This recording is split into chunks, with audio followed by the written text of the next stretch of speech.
Welcome to the Slop Farm. Enjoy the video.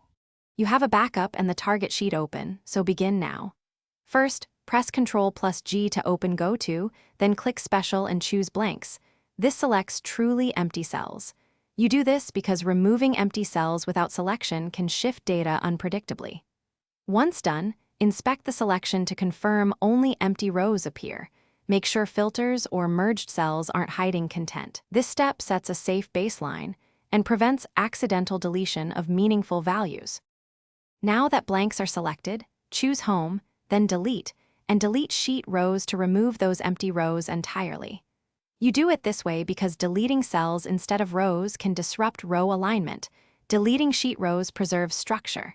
If merged cells or formulas returning empty strings are present, unmerge or convert formulas first, since they can block deletion.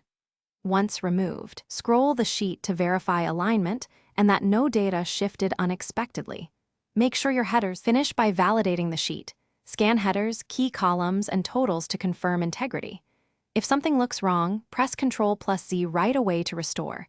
Immediate undo is your fastest safety net. For recurring cleanups, create a simple VBA macro to select blanks and delete rows, which saves time and reduces human error. Once satisfied, save as a new version and document the change.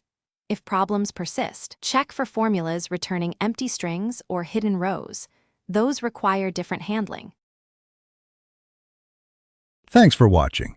Consider subscribing if we helped you today.